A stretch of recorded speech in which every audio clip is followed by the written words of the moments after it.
Hi, my name is Gemma, and honestly, I always smile when I say that name, because it seems to encapsulate all my years, my ups and downs, my hopes and failures. I'm 33, and for 7 years now I've been running a small restaurant, which, unexpectedly for many, has become not just a source of income but my true life's work. It's funny how one decision, one event, one document written by a loved one can change your destiny. 7 years ago, my grandmother died, and I remember that morning as clearly as if it were yesterday. The doorbell, my mother's trembling voice, the smell of strong coffee in the kitchen, mixed with a heavy feeling of emptiness. None of us could have imagined then that her will would contain such a gift for me, or a test. To be honest, she left me the restaurant, the very one where my sister Margarita and I used to run as children to help her arrange bread baskets on the tables, and where the smells of soup, wine, and freshly baked bread mingled into one endlessly cozy symphony. Margarita, my older sister, was already 40 then, and her life at that moment, to put it mildly, was falling apart. A difficult divorce, confusion, melancholy, and the feeling of being completely alone. My grandmother, of course, knew how important it was in such moments to have a place where she could close the door behind her and breathe a sigh of relief. And so the apartment where she had lived for several decades went to Margarita. I remember her eyes, so grateful, so tired, yet at the same time filled with relief. After all, she had a little daughter, Eulalia, and the apartment meant more than just walls and windows, but a home where she could start anew. Eulalia was 10 then, still a child with thin braids and a book tucked under her arm, but the years fly by, and now she's 17, standing on the threshold of adulthood, and every time I look at her, I seem to see how her shoulders have grown, how she's learned to hold her head high, even though deep down, she probably still longs to be a child. When I took over the restaurant, it was in a sorry state, an outdated menu, worn-out chairs, dreary curtains on the windows, as if saturated with the scent of melancholy. My grandmother could no longer truly manage it, she lacked the strength, and I knew perfectly well that if I didn't change something now, it would simply disappear, dissolve like hundreds of other small businesses. I threw everything I had into it, literally living in the kitchen, trying new recipes, selecting ingredients, communicating with suppliers, changing the furniture, updating the interior, pouring my heart and soul into this place, and little by little, the restaurant began to revive, as if spring had arrived after a long winter, and the first customers returned, then new ones followed, and suddenly, for the first time, I felt my labor bearing fruit.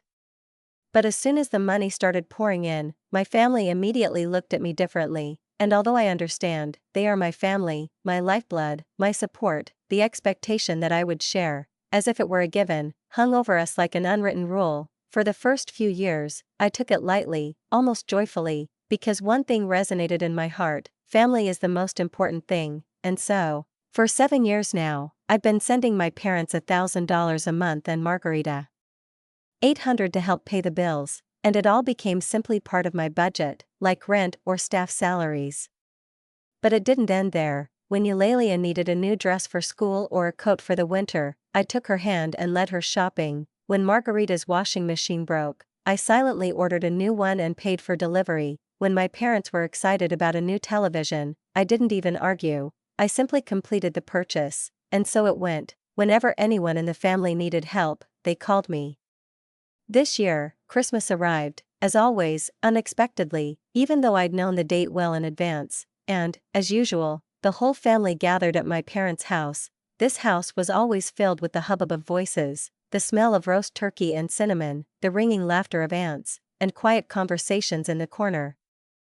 Dozens of relatives, parents, uncles, aunts, cousins, this whole noisy crew created an atmosphere without which the holiday would have been empty. I was smiling, laughing, hugging everyone in turn, listening to the usual stories, when suddenly Margarita quietly took my hand and led me into the kitchen. "Gemma, I need to talk to you about something important," she said so seriously that my heart sank.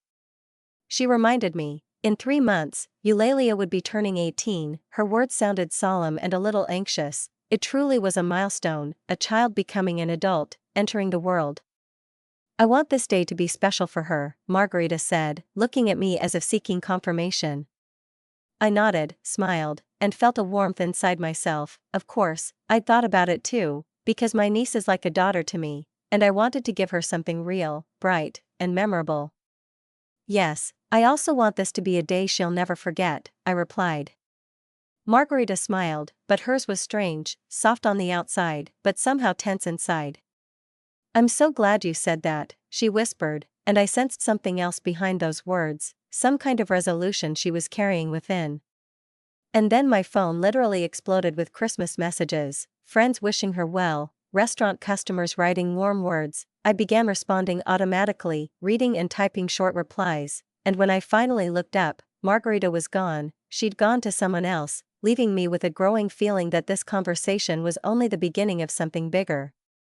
After Christmas, I returned home and once again threw myself into the restaurant, because it always gave me a sense of stability and meaning when all around me was chaos, and January and February flew by so quickly that it seemed I didn't even have time to properly notice how the storefronts on the streets had changed, how the New Year's lights had faded, and how people, finally sated by the holiday bustle, had returned to their normal lives. Things were going amazingly well, the restaurant was full almost every night, tables were booked in advance, guests were happy and kept coming back, and for the first time, I caught myself thinking not only about today but also about the future, about maybe one day opening another establishment and turning my idea into a true chain of cozy restaurants where everyone feels at home.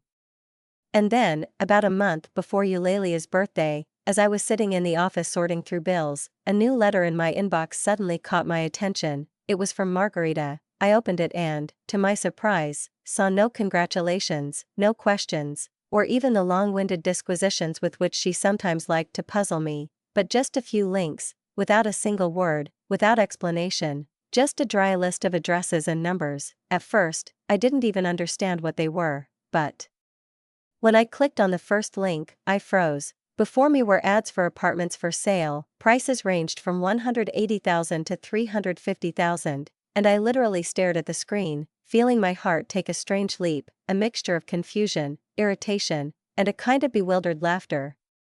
I immediately grabbed the phone and dialed Margarita. When she answered, I tried to speak calmly, but my voice still wavered. Margarita, what are those ads you sent me? Her even, almost lazy tone came from the other end. Oh, those? Well, I thought maybe you could pick out one of these apartments as a birthday present for Eulalia. I fell silent, silence rang in my head, and only my heart pounded faster. Wait, I finally exhaled. Are you seriously asking me to buy an apartment for Eulalia for her 18th birthday? Margarita said it so casually, as if she were asking about a bouquet of flowers or a new bag. Well, yeah, it would be the perfect time, you know? She's going to college, she'll need a place to live, and, Gemma, 18 only happens once in a lifetime. I felt a wave of both indignation and weariness wash over me. Margarita, I said quietly but firmly, this is crazy. I can't buy an apartment for an 18-year-old girl, even if she's my niece. It's not a gift. It's a lifelong responsibility. My sister's voice immediately changed, becoming cold, with the practiced resentment I'd heard many times before. Actually, Gemma, you underestimate the importance of this event. 18 isn't just a number, it's a transition, and it needs to be truly celebrated. When I turned 18, no one bought me an apartment, no one gave me a car, even though I damn well wanted a new phone, and they told me they didn't have the money. I tried to protest, but she cut me off abruptly. Those were completely different times, and before I could say anything, the line went dead. She hung up. I remained sitting with the phone in my hands, staring at the dark screen, and again felt that familiar irritation mixed with sadness. Margarita had always been prone to drama. She enjoyed creating scenes, making grand gestures, demanding the impossible, and then perhaps forgetting about it a week later, as if everything that had happened had been just another whim. I tried to push the situation out of my mind and return to what really mattered, the restaurant.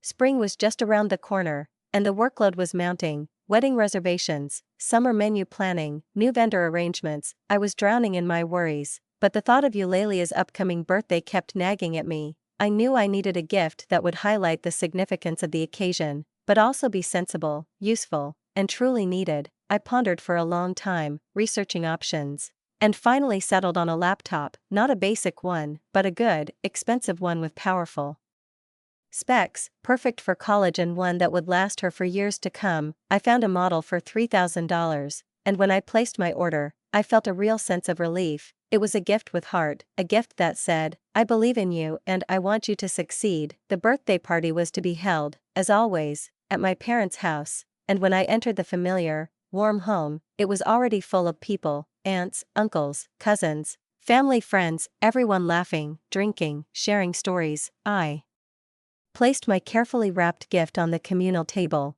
where a whole mountain of boxes and bags was already piled high, and finally allowed myself to relax and join in the festivities. Eulalia was beaming. She ran from one guest to the next, laughing, chatting, hugging everyone in turn, and such joy shone in her eyes that my heart involuntarily ached. She was wearing a delicate dress, the very one I suddenly remembered I'd bought her for last Christmas, and it fit her so sweetly and gracefully that I caught myself thinking, here she is, a girl who is already on the threshold of adulthood, but still retains the lightness and radiance I remember from childhood. When it was time to give presents, we all gathered around the table, piled high with boxes, bags, and envelopes. The air was thick with that special excitement that only comes at these moments, when every guest tries to guess the birthday girl's reaction and anticipates her smile or joyful cry. My parents, as always, were the first to speak, and when my father solemnly handed Eulalia the neat little box, and she unwrapped it to discover a brand new iPhone inside, her squeal of delight pierced the room and immediately sparked a burst of applause and laughter. She beamed and hugged them, and it was clear the gift had hit the spot, exactly the moment they'd been hoping for. Then it was Margarita's turn. With a demonstrative smile, she pulled an envelope from her purse and handed it to her daughter. When Eulalia saw a luxurious gift card to some expensive cosmetics store inside, worth $200, the delight in her eyes lit up again, and Margarita looked at everyone with the air of someone who had done something great and absolutely necessary. Now my moment had come. I approached my niece and handed her a large, beautifully wrapped box containing a laptop, feeling at that moment a sincere confidence that my gift would not only delight her but also be truly useful, a symbol of support for her future. Happy birthday, dear, I said, smiling. I hope this helps you with your studies and college applications. Eulalia quickly tore off the wrapping paper. The lid of the box flew open, and I waited with bated breath for her reaction, but when she saw it was a laptop, her face suddenly fell, her eyes went dull, and I detected in them not just disappointment, but genuine hurt and annoyance, as if I'd done something unimaginably wrong. I was confused, felt my cheeks heat up, and looked around. My parents were looking at me with obvious irritation, and Margarita was practically burning with anger. Then, loud enough for everyone to hear, she blurted out, seriously? A laptop? That's it? I was stunned. That's a really good laptop, I stammered, incredulous. It cost $3,000, but Margarita wouldn't let up. Gemma, this is a cheap handout, and you know it. You're being stingy with your own niece. I stood there holding this expensive gift, which I considered a true expression of my love and care, and heard my sister call me stingy and greedy right in front of the whole family. What are you even talking about? I finally managed to choke out, that laptop cost $3,000, and I specifically looked for the best one so it would last her for years. But Margarita, as if deliberately adding fuel to the fire, raised her voice even more. But we all already decided that you were going to give Eulalia an apartment. We discussed it at Christmas. I almost shouted back, no, we didn't decide anything. You only said back then that you wanted her birthday to be special, but I never agreed to buy her an apartment. Don't lie to me, Gemma, my sister snapped. I know your restaurant is doing great. I know you're even planning to open a new branch. You have the money, and you could afford this gift if you wanted. At that moment, all eyes turned to us, and the noisy party turned to an oppressive silence, broken only by Margarita's screams. I felt as if I'd fallen into a nightmare I couldn't wake up from. Margarita, I whispered, even if I wanted to, I don't have the money to just buy an apartment, and it's not a birthday present, you understand. My sister screamed so loudly it deafened my ears. You're ungrateful. After everything this family has done for you. You're cruel and selfish. And then Eulalia couldn't take it anymore. She burst into tears right there at the table, pushed the laptop box away, looked at me with eyes full of tears and anger, and sobbed, "You're selfish, Aunt Gemma, you're so greedy." And without giving anyone a chance to say a word, she jumped up, ran upstairs, and disappeared into her room. slamming the door so hard the walls shook. My parents, who had remained silent until then, finally spoke up. Mom shook her head, her face expressing disappointment and weariness, and she said quietly, but with a reproach that cut deep into my heart, "Gemma, look what you've done, you ruined Eulalia's birthday. Because of you, she's sitting in her room crying on such a special day." Dad nodded, agreeing with her words. "It's all your fault, you gave her hope. And then you disappointed her. How could you do such a thing?" I glanced around the room, and in the dim light of the lamps, I clearly saw how the faces of my relatives seemed to have suddenly lost all color. Some, their eyes downcast, stared into their glasses, as if seeking refuge from the awkwardness there. Others leaned toward each other and whispered, casting quick sideways glances at me, full of both condemnation and pity. The entire party instantly crumbled like a house of cards, and the celebratory atmosphere gave way to an oppressive silence, in which I suddenly realized clearly that somehow everyone had decided that I was the villain here, as if I had ruined the evening. Something inside me snapped. I suddenly felt tired not only in my body but also in my soul, tired of being used again and again, of being expected to do the impossible, of being forced to correct other people's mistakes and cater to their whims just because I had money. I was tired of being neither a person nor a sister nor a daughter to them, just a bank account they could tap when they needed more money. I walked resolutely up to the gift table, tucked the box containing the laptop under my arm, feeling dozens of astonished glances fixed on me. I said firmly, loudly, so everyone could hear, "You know what?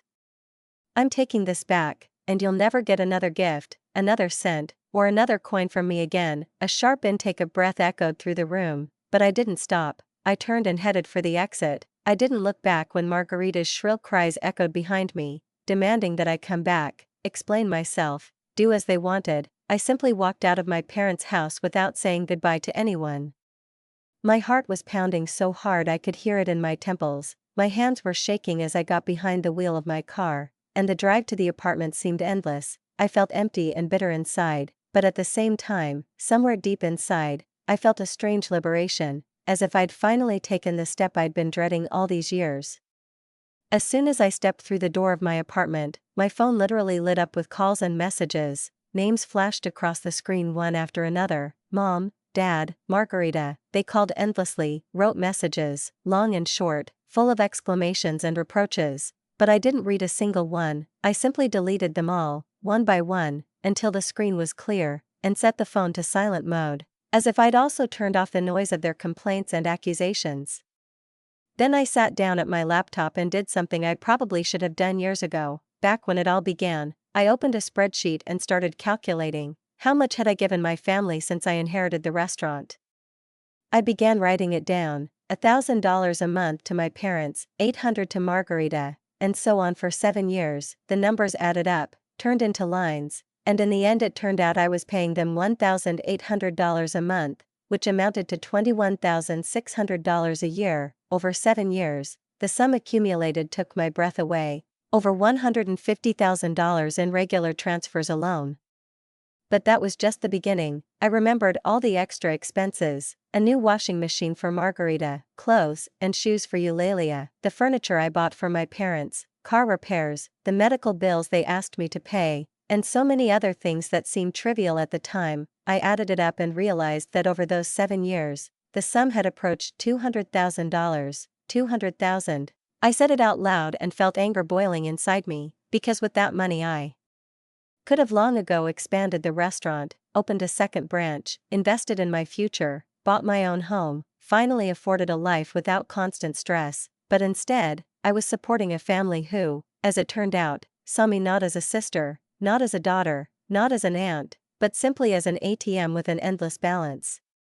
I opened my banking app and, without hesitation, went to the automatic transfers section. In one motion, I canceled my parents' monthly payment of $1,000, then, in the same motion, $800 for Margarita. That's it. I sat there, staring at the screen, and something profound clicked in my chest. I'd broken a chain that had been going on for far too long.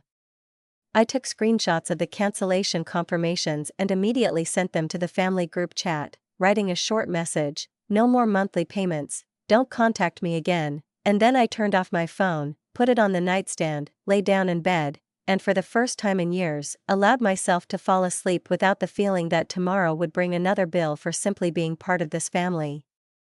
The next morning, my phone literally exploded with incessant calls and endless messages, the screen flickering like Christmas lights, and I, sitting at the table with a cup of strong black coffee, lazily scrolled through them, trying not to read too much into the stream of accusations and complaints. My mother sent a series of long messages, each one dripping with despair and reproach. She wrote that I was ruthless, that I had deprived them of their livelihood, that I had no right to abandon my family to their fate, that their bills were due, and that it was my duty to help. After all, they were the ones who raised and educated me. My father's messages were much shorter, but they carried even more anger. He called me selfish, said I had turned my back on the people who had dedicated the best years of their lives to me, and that by my decision I had shown who I truly am. Margarita's messages, of course, were the most vitriolic. She unleashed a torrent of rage and reproach on me, accusing me of destroying the family, calling me a heartless monster, assuring me that by this act I had proven that I had never loved her, my niece, or anyone close to me. With each new line of her hysterical accusations, I felt a cold calm growing within me, as if I finally understood. This wasn't a temporary surge of emotion, but their true attitude toward me, laid bare to the bone.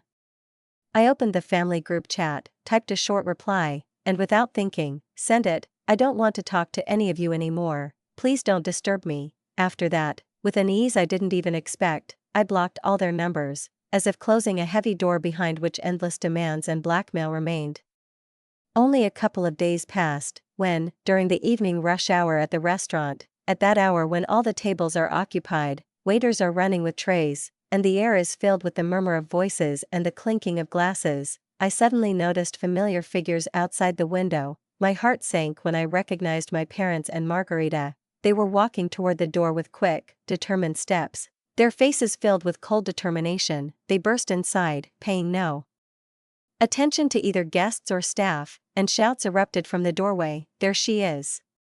Margarita screamed, pointing at me as if I were a criminal in the dock, the worst sister in the world. Her voice echoed throughout the room, causing guests to turn around. "Gemma, you must rectify this immediately," my father demanded, his face flushed with anger, his fists clenched as if preparing for a fight.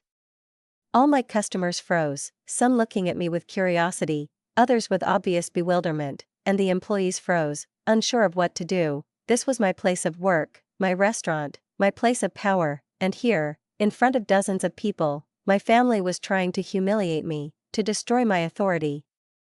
I took a deep breath, suppressing my trembling, and calmly called out to Tony, my security guard, "Please take them out and make sure they never set foot in my restaurant again," I said, trying to keep my voice firm. "Gemma, you can't be serious." Mom screamed, trying to run to me, but Tony stepped between us. "We're your family." Margarita cried, her voice ringing with desperation, but Tony held them firmly toward the door, and a moment later they were outside. Watching them go, I merely added, "Make sure they're not allowed in here again." But the story didn't end there. Almost immediately, calls began pouring in from other relatives, aunts, uncles, distant cousins, anyone who had caught the twisted version of events that Margarita, of course, was quick to spread. Their voices echoed, accusations of cruelty, pleas for forgiveness and forgetting, admonitions that family is family and that severing ties is unacceptable. But I didn't argue. I simply hung up, sometimes without even listening to the end, and each disconnected line seemed to give me inner strength. Over time, the call stopped, the stream of messages dried up, the scandals and drama subsided like a storm, leaving behind a clear, unblemished sky. And you know what? I felt relief, a radiant, almost unbearable happiness I hadn't known for years. For the first time since inheriting the restaurant, I could focus solely on my business, without worrying about who needed help, who urgently needed money, who was struggling to pay the bills again. I worked with passion and inspiration, and every evening I went home with a sense of satisfaction. The months flew by, and I suddenly realized, my family hadn't contacted me again. For the first time in 7 years, I wasn't sending monthly transfers or receiving calls asking for urgent expenses. At first, it felt strange, like an emptiness ringing in the silence, but then it felt surprisingly good, liberating. I had so much extra money that at first, I was at a loss, not knowing what to do with it. but soon I decided, every $1,800 that used to go to my family, I would start putting aside in a separate account, and within a few months, I was delighted to see that the sum had grown so much that I could seriously consider opening a second restaurant. It seemed miraculous, how quickly money accumulated when you don't give it away left and right. I sat in my office that evening, looking at the numbers on the screen and smiling. Life was wonderful even without family drama, and for the first time in many years, I felt in control of my own destiny. And then one day, as spring was drawing to a close and the city air was filled with the freshness of blossoming trees and the soft anticipation of warm summer, I took a short break in the middle of the workday and, idly scrolling through my social media feed, came across a post that immediately caught my attention. One of my cousins had posted photos from Eulalia's graduation, and although I wasn't expecting anything special, a pang struck me as I stopped at the pictures. In the photos, my niece stood in a black gown, with a square cap on her head, looking so grown up, so independent, as if the 7 years that had passed since I first bought her a school dress had flown by in the blink of an eye. But what struck me most wasn't that at all, but the expressions on the faces of the people around her. Her parents, Margarita, Eulalia herself, they were all smiling, but their smiles seemed forced, insincere, not reaching their eyes, as if they were shadowed by fatigue, bitterness, and some kind of inner tension. And sitting at my table in my restaurant, I felt a strange, almost unfamiliar sensation. It wasn't regret, but something close to a quiet pang, as if I were watching them from afar and, for the first time, clearly realizing that I truly didn't belong to their world. A week passed after those photographs, and one Sunday morning, as I was enjoying the rare silence at home, the doorbell rang. I peered through the peephole as usual and couldn't believe my eyes. There stood my parents and Margarita on my porch, the three of them, as if by agreement, their faces as stony as in those photographs. I opened the door but didn't invite them in, and the first thing that came out of my mouth was a dry, cold, "What do you want?" I thought I made it clear I don't want anything to do with you anymore. My father stepped forward, his voice muffled but tense. "Listen, you can be mad at us all you want, but you don't need to take it out on Eulalia. She's starting college in the fall." Margarita, standing nearby, nodded with an expression of resigned seriousness. "You yourself promised years ago that you'd pay for her education, and she's been counting on it all along." I couldn't help but laugh in their faces. It sounded so ridiculous. "Are you serious? This girl called me greedy and selfish right on her birthday, when I gave her an expensive gift, and now you want me to pay for her education? Let her choose her own college and figure out how to pay for it." Margarita's face immediately turned red, and she pressed her lips together, speaking through clenched teeth. "Gemma, you can't do this to her. She needs the money." I shook my head calmly. "No, she doesn't need it. She can get a loan, like thousands of other students. She can go to work. She can fight for scholarships. There are plenty of options that don't require my involvement."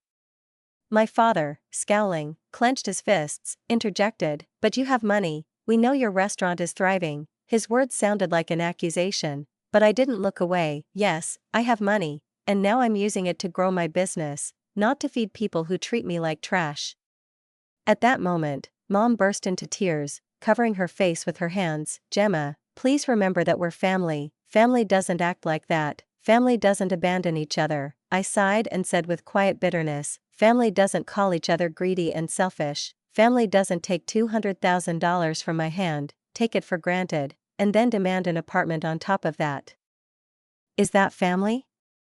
I saw all three of them flinch simultaneously, as if slapped. I knew they'd never counted how much money I'd invested in them over the years, and now what they heard stunned them, leaving an expression of helpless surprise on their faces. "Just go," I said, feeling a wave of fatigue wash over me. "I already told you I don't want to talk anymore."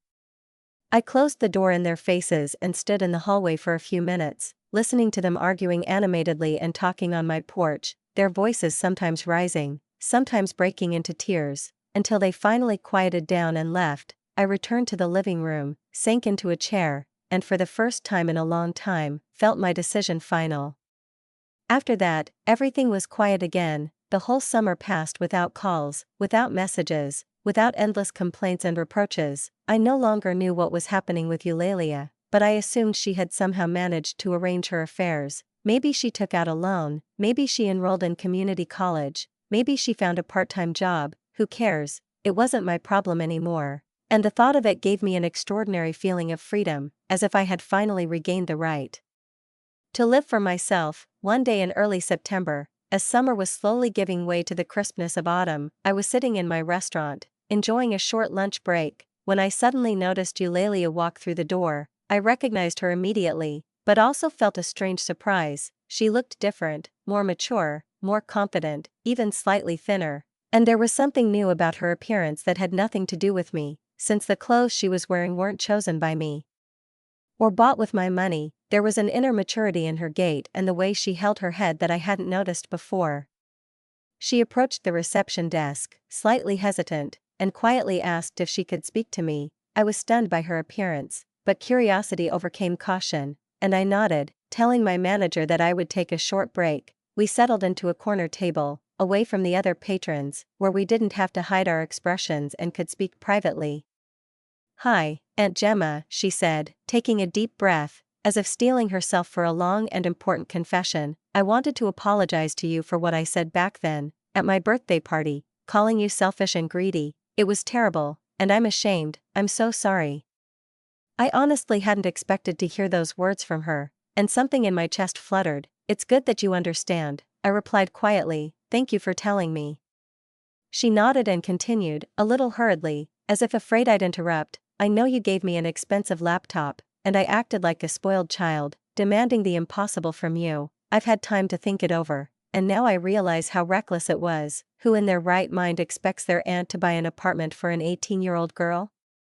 I smiled slightly, feeling the tension between us melt. "Exactly," I agreed, and for the first time in a long time, I felt at ease talking to her. "Anyway," she continued, pride filling her voice, "I wanted you to know, I got into state university, and I got a full academic scholarship. It's not the prestigious private school I originally dreamed of going to, but the program is still very good." "Eulalia, that's amazing!" I exclaimed, genuinely happy for her. "You can be proud of yourself." Her face lit up with a smile, and genuine happiness sparkled in her eyes. "Thank you, and I also got a job. I now work part-time at a bookstore near campus, so I'll have my own pocket money." I looked at her warmly. "Wow. You're so responsible and independent." She shrugged, but her voice was serious. "Yes, I had to grow up very quickly after everything that happened. I realized I can't expect someone else to pay for my life. It's my responsibility." We talked for a few more minutes. She shared details about her classes, her dorm room, her work among books, her new friends. She seemed alive, inspired, full of hope for the future, and that future, for the first time, had nothing to do with my money or the endless demands of her mother and my parents. I looked at her with genuine pride. "Eulalia, I'm very proud of you and how maturely you handled this situation, and I accept your apology." "Thank you," she replied, smiling a little timidly. "That means a lot to me." I paused for a moment, then added, "You know what? Since you're studying so hard and showing such good results, I'll send you $500 a month. It'll be my little help and a reward for your efforts, give you money for books, food, and everything you need." Her eyes widened in surprise. "Really? Aunt Gemma, thank you so much. This will be a big help." I raised a finger as if in warning. "But promise me one thing, this will stay between us. I don't want your mom or grandparents to know about this." She nodded immediately, her voice firm. "Of course, they're still mad at you anyway." I frowned, but asked, "How are they doing? Your mom, grandma, grandpa?" Eulalia sighed heavily. "Honestly, not so much. Mom had to get a part-time job at Target to help pay the bills, and your grandparents are now working full-time, even though they couldn't afford it before. They're all very worried about money." I felt a slight chill under my skin, but I didn't say a word. Two feelings warred within me, worry for my loved ones and a strange sense of righteousness. I knew they were coping, that they had a roof over their heads and food on the table. Yes, they had to work, but was that so terrible? After all, life always requires effort, and perhaps now they truly understood what it means to earn their own money, rather than expect someone else to constantly lend them a shoulder. After this visit, Eulalia left, smiling and promising to write to me more often, and I returned to my work at the restaurant with a feeling of lightness and warmth I hadn't felt in a long time, as if something heavy that had been weighing me down for years had finally let go. I caught myself thinking how comforting it was to realize that at least one person in my family had truly learned from all the chaos we'd experienced and begun to mature, learning to be grateful and independent, rather than waiting for handouts. Meanwhile, my restaurant was bustling like never before. People came in families and couples, laughing loudly, ordering their favorite dishes, and I felt proud that I had built this cozy and warm world with my own hands, not because of, but in spite of, the constant reproaches and endless demands of my family. Plans to expand my small empire were becoming a reality. I had already chosen a suitable location for the second establishment, a place where every window overlooked a busy street, and inside, all my ideas could be realized. All that remained was to wait for the paperwork to be completed and all the permits to be signed, and I lived in anticipation of these changes, like a girl dreaming of a gift she knows will soon be in her hands. Life at that moment seemed surprisingly bright. I kept my word and transferred Eulalia $500 every month, knowing it wasn't a luxury or a whim, but a small token of support and recognition of her efforts. She sent me messages, telling me about passing exams, getting straight A's, and working part-time at the bookstore, where the smell of paper and ink became a special comfort to her. Her words were so full of joy and confidence that I became increasingly convinced each time that this is how human relationships should be built, on respect and gratitude, not on endless demands. Meanwhile, my new restaurant was growing not only in my imagination but also in bricks, beams, new walls, and sparkling tiles. The second location was envisioned as more spacious than the first, with private dining rooms for intimate groups and a full bar where people could gather in the evenings over a glass of wine. I spared neither time nor money. Every interior element, every detail of the menu was thought out to the last detail, because I could finally afford not to skimp or compromise, but to do everything the way I'd always dreamed. Those extra $1,800 a month that had previously gone down the drain were now working toward my dream, combined with the profits from my first restaurant. They formed a solid foundation for expansion, and there was a special justice in this. Money that had previously dissolved in the demands and whims of others now became the building blocks of my future. One evening, in late November, I was sitting in the old restaurant, at my usual table in the corner, sorting through papers and discussing new contracts with suppliers, when the door opened again and Eulalia walked in. This time, she didn't look embarrassed or wary as before. On the contrary, her eyes sparkled with joy, and there was a confidence in her gait. I immediately realized she hadn't come with reproaches or requests, but simply to share something important. We chose our quiet corner again, and she began talking animatedly, telling me everything at once, about classes, about her friends, about life on campus, which had turned out to be full of discoveries and small joys. I listened to her and couldn't believe that sitting before me was the same girl who had once caused a scene with accusations and tears. No, now before me was a young woman who had learned to value her own efforts. "You know, Aunt Gemma," she said suddenly, and there was a surprising maturity in her voice, "the best thing about all of this is that I truly deserved it. The scholarship, the good grades, the freedom and independence, it's all mine because I earned it myself, and that's exactly how it should be. I used to think it was easier when everything came for free, but it's really not. Now that I work and study for myself, it's much better." I listened to her and felt my heart fill with warmth. We talked for about an hour, and the whole time I only became more convinced that she was changing before my eyes. When it was time for her to return to campus, I watched her go and thought about how proud I was of her growth and that she wasn't repeating her mother's mistakes. Winter had arrived, the holidays had crept up almost unnoticed, but no one had contacted my parents or Margarita, and you know what? I felt at peace. I spent Christmas not in loud arguments and accusations, but in my restaurant, hosting a celebratory dinner for those customers who had no plans with loved ones. It was one of the happiest evenings. People sat at beautifully set tables, laughed, expressed gratitude, and a warm atmosphere permeated the room, devoid of drama or reproaches. And in January, what I'd been working toward for so long came true. The doors of my second restaurant finally opened to its first guests. The grand opening was the talk of the city, a full house, rave reviews, flashes from local food bloggers, photos that instantly spread across social media, and at that moment, I stood amidst all this, and for the first time in a long time, I allowed myself to think that I had built it all myself, and this was only the beginning.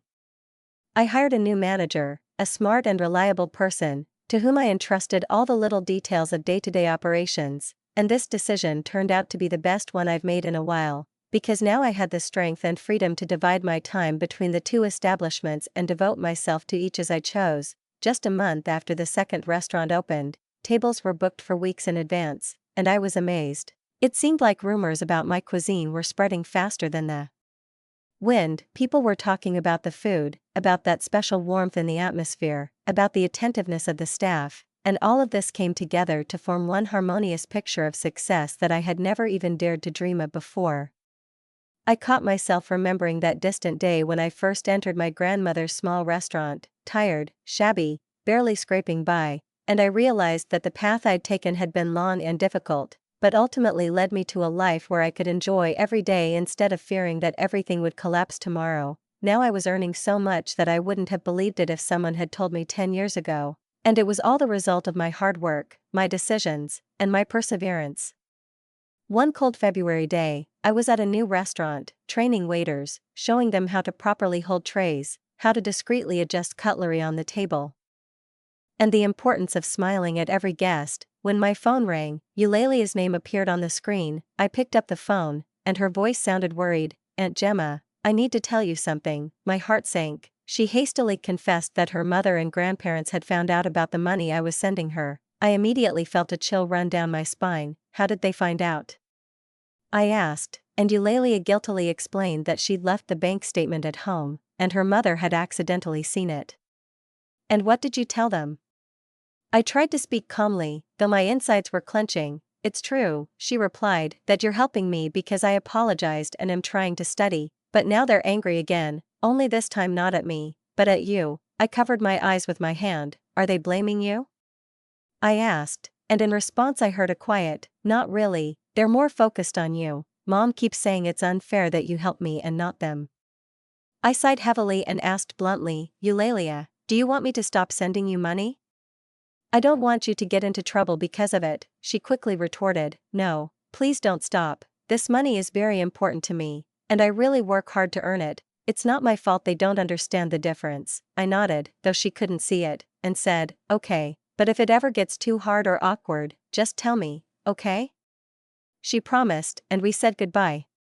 3 weeks passed, and one Sunday morning I heard the doorbell ring. I reluctantly put down my coffee mug, walked to the entrance, and, looking through the peephole, froze. There stood Margarita on the porch. She looked different than before. A tired look had appeared on her face, the wrinkles seemed to have deepened, and her whole appearance suggested that life had clearly not been kind to her in the last few months. I opened the door but stood in the doorway, not inviting her in. "What do you want, Margarita?" I asked evenly, bracing for another round of accusations. But she suddenly said quietly, "Gemma, please, can we talk?" Really talk this time. I narrowed my eyes. "I think we have nothing more to talk about." She lowered her eyes and admitted, "I know I was very wrong. I realize I was wrong about the apartment, and the way I behaved at Eulalia's birthday party was terrible. I'm so sorry." I searched her face and saw not the anger or stubbornness that had always lurked before, but genuine confusion and sadness. "Go on," I said carefully. She nodded and added quickly, "I've been thinking a lot about everything that happened, and I realized how unfair I've been to you. You've supported our family for so many years, and instead of being grateful, I only demanded more. Eulalia told me about her scholarship, about her job, and how proud you were of her. You know, I'm proud of her too. She's become so amazing, so independent." I softened a little, but still asked, "And how are you doing, Margarita? Eulalia told me you work at Target?" She sighed, "Yes, part-time. I also work as a cleaner on weekends. It's not prestigious, but at least it pays the bills." Mom and Dad also work full-time now, instead of part-time like before. Our lives have changed, and we've come to understand how hard it is to earn money. She stood before me, seemingly without her usual arrogance, and for the first time in years, I felt that perhaps this conversation would be different. We stood in a heavy silence, as if neither of us knew how to find the right words, only a gentle breeze stirring a strand of her hair, until Margarita, mustering up her courage, said in a quiet but firm voice, "Gemma, I didn't come to ask for money. That's not why I'm here. I just wanted to apologize, a real apology." She sighed deeply, as if shedding a long-standing burden, and added, You've been generous to us for so many years, and we've taken advantage of your kindness as if it were our right, and for that, I apologize. I looked at my sister carefully, not fleetingly, not superficially, as before, but the way you look at someone you seem to be truly seeing for the first time. In her face, I discerned weariness, the bitterness of past disappointments, but also the sincerity I had so lacked all these years, and, for the first time in a long time, there was not a drop of envy or reproach in her words. "Thank you, Margarita," I said, feeling a little warmer inside. "I appreciate your apology, and, I also hope that someday we can be together again, not like before, when I bore everything on myself, and you took it for granted, but truly, like sisters who know how to support each other." She nodded, and her eyes grew moist. "Perhaps that will be so," she replied, "but I understand that it will take time. I just wanted you to know. I'm truly sorry, and also I'm proud of you, of what you've achieved on your own, without anyone's help. Your restaurants are your true triumph." When the door closed behind her, I was left alone in the kitchen and sat for a long time, staring at my cold coffee, thinking about everything that had happened over the past few years. It seemed my family was finally beginning to understand what I'd been trying to convey for so long. Earning your own money, even through hard work, even without the glitz and glamour, is still better than getting used to having everything ready-made and then losing self-respect. A few months passed, and in the spring, Eulalia called me, her voice trembling with joy. "Aunt Gemma, I got a summer internship at a marketing firm. It's a real job, can you imagine? I'll be able to add it to my resume and gain experience." I listened to her enthusiastic words and smiled, feeling that she truly had a future now, one she was building herself, step by step, without expecting someone to hand it to her on a silver platter. Now my life has become exactly what I always wanted it to be. I have 2 successful restaurants, solid financial independence, and a relationship with my niece built on mutual respect and sincerity, not on obligations and debts. Margarita and I now occasionally correspond, nothing deep, but step by step we are beginning to rebuild the connection that once seemed irretrievably lost. We still don't have close contact with my parents, and that's okay too. I finally realized that true family relationships are built not on obligations or money, but only on love and respect, and only then can they be truly meaningful.